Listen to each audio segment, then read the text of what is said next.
The palace gates were still as the ink dried on a document that would send shockwaves across the monarchy. In an unprecedented move, a royal decree has stripped Camilla's children Tom Parker Bowles and Laura Lopes of every royal privilege they once held. Why now? Who ordered it? And what does it mean for the future of the House of Windsor? Before we go deeper into what this really means for the royal family, make sure to subscribe so you don't miss a single update. The announcement did not arrive gently. It struck like a thunderclap across royal circles, tearing through decades of careful positioning and unspoken compromises. Courtiers who had spent their lives mastering the art of controlled whispers suddenly found themselves scrambling, phones lighting up, private lines buzzing with the same stunned question repeated over and over again: how could something this severe happen without warning? The confirmation was swift, unambiguous, and devastating. The decree was real, it was signed, and it was already in effect. No honorary access, no ceremonial inclusion, no quiet privileges tucked behind palace walls. With a single motion of the king's hand, Camilla's children were erased from the protected inner world of royal advantage. Within minutes, royal correspondents began describing an atmosphere they had never felt before, something colder than scandal, heavier than controversy. This was not rumor, this was not a leak, this was authority. Insiders spoke of aides standing frozen in corridors, of senior staff abruptly cancelling engagements, of long-prepared appearances quietly disappearing from official schedules as if they had never existed. The blackout was immediate and unmistakable. Where Tom and Laura's names once appeared in carefully worded programs and background briefings, there was suddenly nothing. A deliberate absence, an intentional silence. And in the monarchy, silence is never empty. It is a message. Those closest to the inner court could not ignore the signs that had been gathering like storm clouds.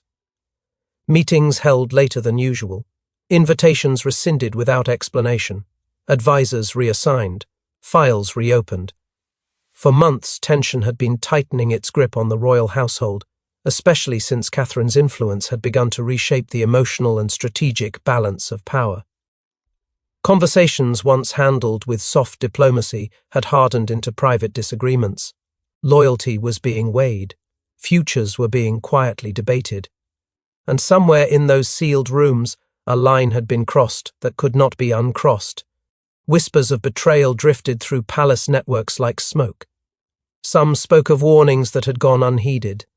Others hinted at private confrontations that had ended with doors closing far more loudly than protocol would ever allow.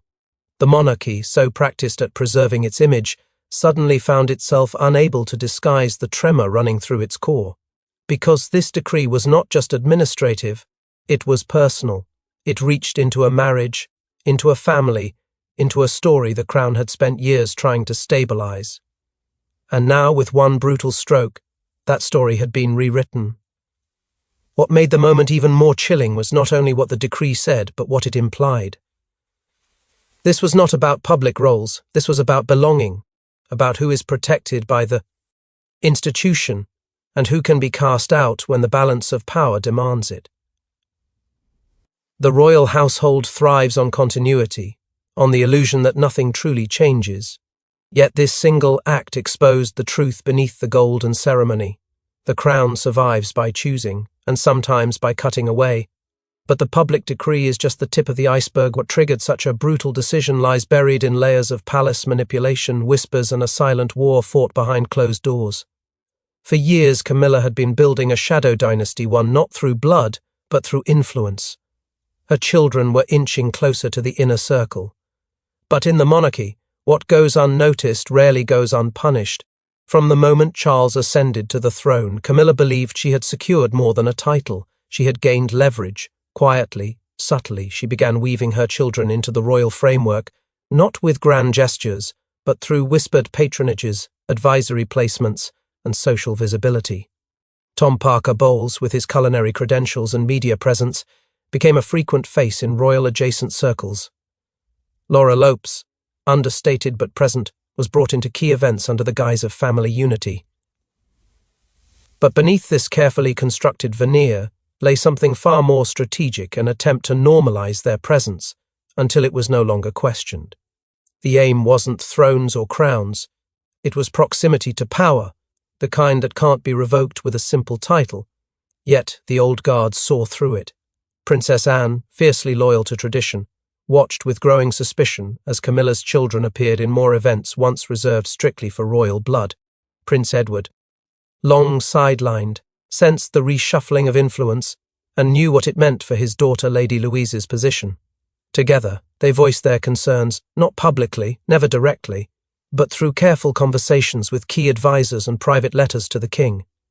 Still, Camilla persisted, emboldened by Charles's affection and an institution still adjusting to the vacuum left by Queen Elizabeth's passing. But William saw it differently. He understood that influence could corrupt more silently than scandal. Behind closed doors, he raised alarms not only about Camilla's push, but about what it represented, a dilution of royal integrity. He feared a future where the monarchy blurred the line between family and institution, where outsiders inherited power by proximity. He did not speak loudly, but he made sure the right people were listening. And as Catherine's influence grew alongside his, the resistance to Camilla's quiet empire began to take shape. Before her death, Queen Elizabeth had remained outwardly tolerant, but she left behind traces of discontent, notes scribbled in the margins of briefing papers, subtle exclusions from certain ceremonial plans, nothing overt, but enough to suggest she had no intention of allowing Camilla's children to be absorbed into the crown's legacy. Her passing removed the final restraint. And with that, the carefully balanced illusion Camilla had spent years crafting began to tremble. What followed wasn't a sudden collapse, but a slow, strategic disassembly. Patronages retracted, invitations rescinded, aides reassigned. Those who once welcomed Tom and Laura with rehearsed smiles began keeping their distance. One by one, the small footholds they had gained slipped away, not with scandal, but with silence. It wasn't until the royal decree was announced that the full weight of that unraveling became visible to the world. Camilla's shadow dynasty had crumbled, and the message was clear: no matter how carefully you move, the crown always watches. As Camilla's quiet empire began to collapse, the focus shifted to one man, the only one who could end it all with a signature. Insiders speak of a haunting moment: the king, alone in his study, torn between love and duty. The clock struck midnight when he finally picked up the pen. The decision was irreversible. It wasn't made in haste, nor was it the product of palace politics alone. For weeks, perhaps even months, King Charles wrestled with a decision that threatened to split his world in two.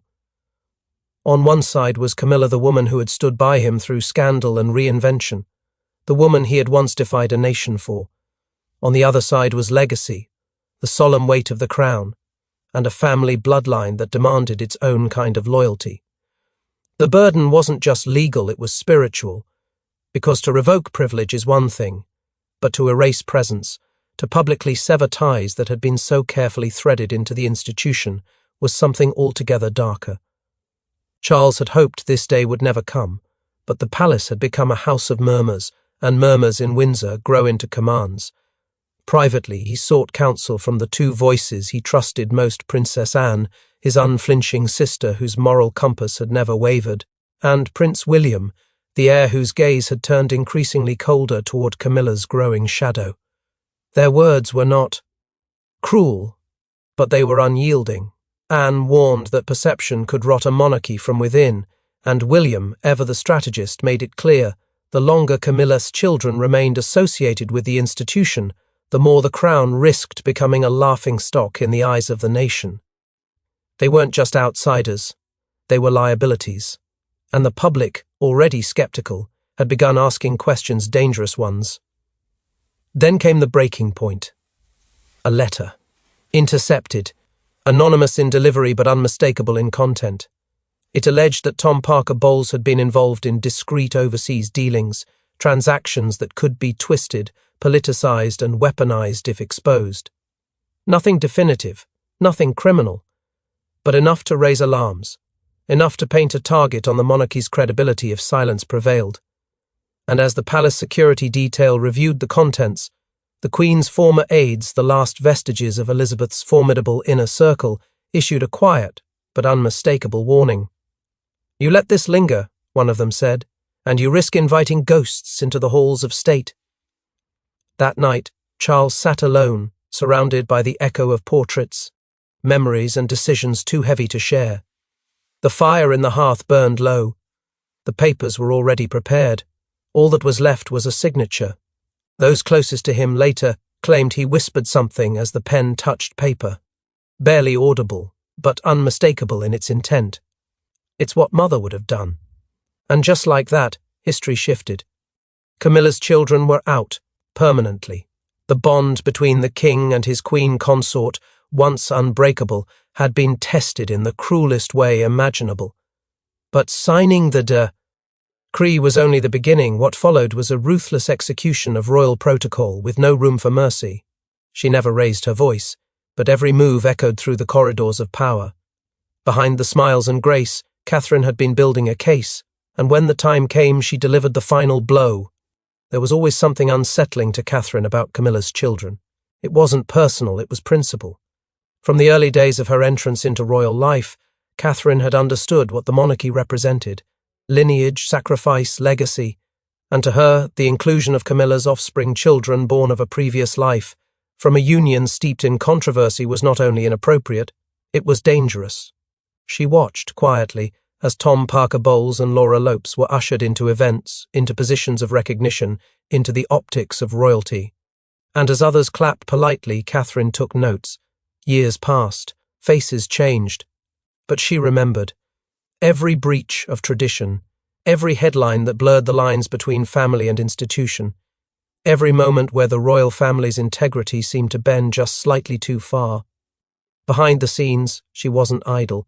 Leaked documents would later reveal correspondence between Catherine and Princess Anne, notes exchanged late at night, laced with coded warnings and strategic suggestions. They weren't mere complaints, they were blueprints. Anne, ever the traditionalist, had long harboured doubts about Camilla's attempts to fold her children into royal life. Catherine gave those doubts structure, clarity, purpose. Together, they built a foundation strong enough to challenge the very heart of Camilla's ambitions. It was never loud, it was never overt, but it was constant, and it was growing. Years of observations were compiled into quiet dossiers, collections of Camilla's children's missteps, optics, miscalculations, and affiliations that didn't align with royal standards. These weren't scandals, they were patterns, evidence of a subtle erosion of what the monarchy was meant to embody. Catherine presented these not as accusations, but as data undeniable, unshakable. When she took her place on the Royal Strategic Council, her influence became formalized. What began as private concern transformed into institutional momentum. She didn't need to argue, she simply steered the ship, and others followed. One of her boldest propositions was the shift toward a bloodline-only model, a structure that would ensure the future of the crown remained untangled from blended narratives and outside influence. It was controversial, it was bold, and it resonated with those who feared the monarchy's identity was slipping away. At first, even Charles resisted, but the more he leaned on Catherine in public and in private, the more her logic began to shape his decisions. She became not just the future queen, but the strategist behind the present king. When the time came to act, Catherine didn't need to push. The momentum was already there. The decree, when placed in front of Charles, was not born from anger but from inevitability. Catherine had changed the landscape, and while her face remained serene to the world, the palace understood what had truly occurred. A quiet, calculated takedown of a threat that few had dared to name, and in doing so, she solidified her place, not just beside the throne, but behind every decision that would define it. While Catherine rose in silence, another royal watched from the shadows, one whose fury would soon boil over. Sources say the queen consort shattered a royal teacup when she read the decree. Her children were erased in ink, and she was powerless to stop it. Behind gilded doors, the royal marriage trembled. Camilla had known the tide was shifting, but nothing prepared her for the brutality of the final blow.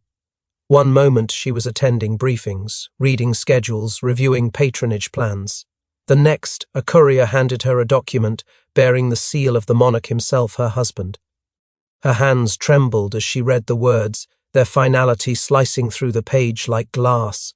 Her children, stripped of every royal privilege, no consultations, no warnings, just a cold, calculated order. According to palace aides, the Queen Consort's fury erupted behind the soundproofed walls of Clarence House. A cup shattered. A portrait was knocked from its place. And for the first time in years, Camilla was alone with a truth she could no longer ignore. Her place may have been secured, but her children had never truly belonged. Insiders claim she stormed into the king's study, the decree clenched in her hand, her voice shaking with rage and betrayal. What followed, they say, was not a conversation, it was a reckoning. Camilla demanded answers. Charles offered silence. His words, when they finally came, were soft but devastating. This was bigger than you. Or them. The Queen Consort, once the most formidable figure in his inner circle, was now being told that the crown, cold, unfeeling, eternal, had spoken. Her private life had collided with public duty, and the latter had won. Their argument extended deep into the night, beyond what staff dared to overhear. When she left the room, her face was pale, her expression unreadable. But the fracture was undeniable. What stunned observers even more was her sudden and desperate attempt to reach Prince William. Some believed she hoped he could reverse the tide, that his influence, quiet but absolute, could sway his father's resolve. But when her request for a private meeting was delivered to Kensington, it was declined within the hour. William, it appeared, had made his stance known long before the ink dried. There would be no compromise, no sympathy, not anymore. Camilla was left to face the fallout alone. Tom and Laura, though absent from the public eye, were said to be furious. Legal teams were quietly consulted, rights were questioned, lines were drawn. But the silence that came from the palace was thunderous. The decision was final. In one leaked whisper from a staffer, Camilla was overheard uttering a bitter truth that cut deeper than any decree. They used me, then threw my family away. To her, this wasn't just about titles, it was about loyalty, about betrayal. She had stood beside Charles in the shadows, waited years for her place to be acknowledged. And now, when her legacy seemed within reach, it had been obliterated in a single gesture. The woman who had once survived the wrath of a nation now stood defeated by the very institution she had sacrificed everything to serve. But Camilla wasn't the only one blindsided. The public's response added an unexpected dimension to the unfolding chaos. Outside Buckingham Palace, voices clashed, some calling it justice, others betrayal. Mila's children had never worn crowns, yet their removal felt like an execution. What does this mean for the monarchy's image? The announcement of the royal decree didn't just shake the palace, it detonated across the nation. In a digital age where perception often eclipses tradition, the backlash and celebration were equally swift and savage. News outlets scrambled to reframe coverage. Television specials were greenlit overnight, and royal commentators found themselves at the center of a cultural reckoning. Some praised the move as a long overdue course correction, an act of integrity to preserve the purity of the crown. Others called it vindictive, accusing the monarchy of sacrificing familial loyalty on the altar of public approval. The lines were drawn not by ideology, but by emotion. The House of Windsor had once again become a symbol of both stoic tradition and ruthless self-preservation. Social media ignited like wildfire. Hashtag campaigns surged from every corner of the internet. Hashtag Justice for Tom trended alongside hashtag Protect the Crown. Influencers, political pundits, and even foreign dignitaries weighed in. Was this the monarchy evolving with the times, or reverting to an outdated caste system cloaked in ceremonial grandeur? Some pointed to the hypocrisy. Why now, after so many years of quietly allowing Camilla's children to orbit the royal circle? Had the firm chosen to sever the tie with such brutal clarity? And why so publicly? For every cheer of approval there was a cry of outrage. The division didn't just run through the public, it pierced into the royalist heart of Britain. As royal experts debated the ethics of stripping individuals of privileges they'd never offered, wielded, deeper questions began to emerge. Were Tom and Laura merely collateral damage in a broader palace power struggle? Or had the monarchy drawn a definitive line between symbolism and entitlement? Interviews resurfaced, archived footage was reanalyzed, and every public moment involving Camilla's children was recontextualized under the harsh glare of retrospective judgment. The firm remained silent, letting the press speculate, but even silence has a sound, and this time it screamed intent. Polls, however, revealed a sobering truth: support for Catherine had never been higher. A clear majority believed she represented the future of the monarchy, a vision rooted in discipline, legacy, and unshakable focus. Her name became synonymous with reform wrapped in elegance, and with each new headline, her shadow grew larger, her grip firmer. The public seemed eager, even to forget the uncomfortable implications of the decree, as long as the image of the monarchy was preserved in her poised hands. But beneath the trending topics and televised panels, whispers of instability began to stir. Was this a signal of a brewing constitutional shift? Could this open the door to a re-evaluation of who truly holds power behind the throne? Meanwhile, the tabloids dug deeper, reporting alleged plans by Camilla to reclaim her family's dignity. A new team of legal advisors, closed-door meetings, and a potential tell-all that could tip the scales again. The monarchy may have acted with finality, but Camilla, it seemed, was not done fighting. While the nation argued, one unexpected voice broke their silence, and the ripple effect was immediate. He had kept quiet for years, but no more. Tom Parker Bowles released a statement that stunned the public and hinted at secrets that could rip the monarchy apart if exposed. The words appeared without ceremony, posted late and without warning, yet they carried the weight of someone who had reached the edge of silence. Tom did not scream, he did not accuse directly, but between the carefully chosen lines was something far more dangerous than anger clarity. He spoke of loss, of confusion, of a door closing that he had never truly been invited to open. I woke up to discover I no longer existed in a world I had spent years being told I was welcome in, he wrote. The tone was not bitter, it was wounded, and that made it resonate even deeper, because for the first time, Camilla's son was no longer a background figure orbiting the crown. He was a voice. Those close to him said the removal of royal privileges did not feel administrative, it felt surgical. He had never asked for titles, never claimed thrones, but he had been allowed proximity, visibility, the illusion of belonging. And now that illusion was gone. In private messages leaked shortly after his statement, Tom reportedly described the decree as a public erasure, not just of status, but of years of quiet service, of loyalty, of navigating a world that was never truly his. We were close enough to be useful, one message allegedly read, but never close enough to be protected. The most chilling part of his statement was not what he said, but how he said it. He referred to fault lines within the royal household, to decisions shaped long before the public ever hears about them. Royal analysts immediately seized on the phrasing. It suggested fractures, camps, long simmering conflicts hidden behind formal smiles. He did not name names, but he didn't need to. When he wrote, "Some of us were moved like pieces on a board we never agreed to play," many read it as confirmation of what palace watchers had whispered for years, that Camilla's children had been positioned, then discarded, not by accident but by design. Then came the most volatile claim of all, that his family had been used as pawns. According to sources close to Tom, he believes royal advisors encouraged Camilla to present her children as symbols of a modern monarchy, only to later recast them as liabilities when internal power shifted. He hinted at manipulation of optics, of narratives, of loyalties. And as those allegations spread, so did unease. Because if Tom was willing to imply that much, what else did he know? What rooms had he been in? What conversations had he overheard? What compromises had he witnessed? More leaks followed. Messages allegedly from Camilla to her children, sent weeks before the decree, warning them to prepare for distance and say nothing to anyone. The tone, insiders claimed, was not maternal, it was tactical. Almost as if she knew something was coming and could not stop it. Almost as if she had already lost the battle. And now, with Tom speaking out, the palace faced a new threat, not scandal but testimony.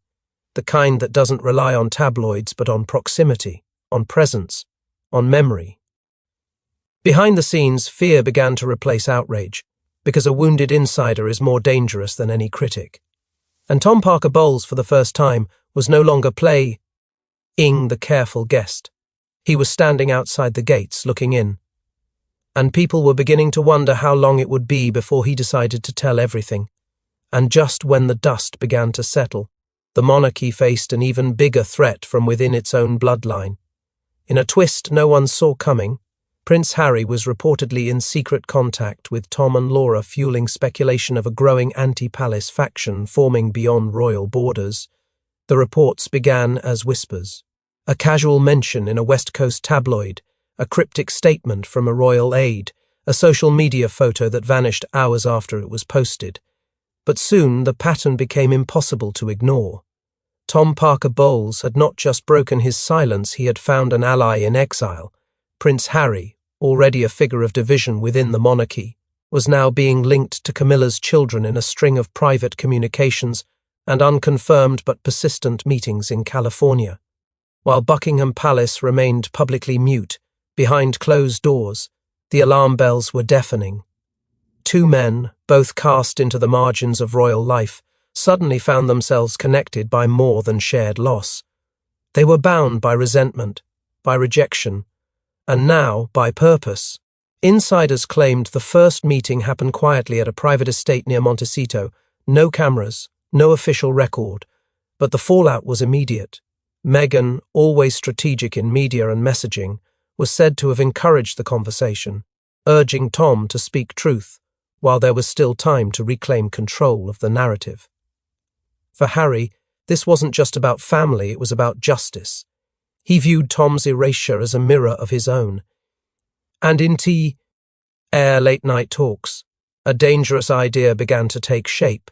If the institution could so easily discard them, perhaps it was time to expose what really happens behind its polished facade. As news of the alliance reached London, royal advisors scrambled into damage control. Emergency briefings were held, communication strategies rewritten. Every prior statement involving Tom or Laura was combed through for potential contradictions. The fear wasn't just of scandal, it was of documentation. Harry had receipts, Tom had stories, and Meghan knew exactly how to craft a narrative that could shatter the already fragile public trust in the monarchy's internal workings. The possibility of a joint memoir or even a discreet documentary crafted with the help of sympathetic producers sent panic through the palace. The timing was too precise, the wounds too fresh, the silence too loud. But the final blow came not from the press or from a leak, it came from Prince William himself. Upon discovering the extent of Harry's connection to Camilla's children, his fury was described as volcanic. Staff at Kensington reported abrupt cancellations, a sudden halt in Charles's scheduled meetings with both sons, and one particularly tense conversation that allegedly ended with William slamming a door and declaring, "They've declared war on the family." It wasn't just betrayal, it was invasion. The safe distance that once existed between the exiled Sussexes and the inner court had vanished. Now the battle lines were personal, and the consequences were spiraling beyond anyone's control. What was once a matter of internal discipline had evolved into an international scandal in waiting. The Crown had underestimated the strength of the wounded. Now those it had sidelined were uniting not just to reclaim space, but to expose the very machinery that had tried to erase them. The monarchy was no longer facing dissent, it was facing rebellion from those who once shared its blood. But even as alliances shifted and battle lines were drawn, one final blow remained hidden until the last moment. Buried deep within the royal decree was a clause so severe, even seasoned courtiers were stunned. Camilla's bloodline was not only stripped of privilege, it was banned from ever entering the line of succession. While the headlines focused on the removal of titles and ceremonial roles, the real shock lived in the fine print, a legal clause drafted with surgical precision and unmistakable intent. It didn't just sever Tom and Laura from royal functions, it formally and irrevocably excluded them and their descendants from ever claiming a place in the line of succession. This was not tradition at work, it was transformation. The Crown had not merely corrected a course, it had rewritten the future. Experts dissected the language in emergency broadcasts, noting its severity, its permanence, and its unmistakable message. Blood by marriage held no right to the throne, not now, not ever. Camilla's retreat from public life was immediate, without statement or spectacle. Her name was quietly removed from upcoming state events, foreign visits, and even internal planning committees. The woman once poised to wield soft power behind her husband's reign had now been pushed into ceremonial obscurity. She did not protest. She did not appear. And in the silence that followed, Charles stepped back into the public eye, but not alone. At his side stood Catherine, poised and unwavering, a symbol of a monarchy redefined. It was not a substitution, it was a signal, a declaration that the Windsor line would no longer be shared with those outside its blood. The next generation began to take shape almost instantly. Lady Louise, once a quiet figure on the sidelines, was seen stepping into higher roles with confidence and grace. Princess Charlotte, young yet already commanding in presence, was positioned prominently in events long reserved for the direct heirs. Together they represented something the public hadn't seen in decades, a clean, unquestioned line of succession rooted solely in royal blood. The palace had chosen its future, and it was unmistakably Windsor. No branches, no hybrids, just legacy restored and reinforced with brutal clarity. Royal watchers began to piece it together. This wasn't just about removing Camilla's children, it was about resetting the monarchy's DNA, about ensuring that the House of Windsor would never again be diluted by blurred lines or quiet compromises. The crown had weathered crisis, division, betrayal, but this was its most ruthless act of preservation yet. A final, irreversible cut that placed loyalty to lineage above all else. And as the ink dried on that clause, the message rang louder than any royal proclamation: the throne would be guarded by blood and blood alone. As history turns its next page, one thing is certain: the crown has spoken, and not even blood by marriage could withstand the will of the throne. Thanks for watching. Please don't forget to like and subscribe, and we will see you in next one.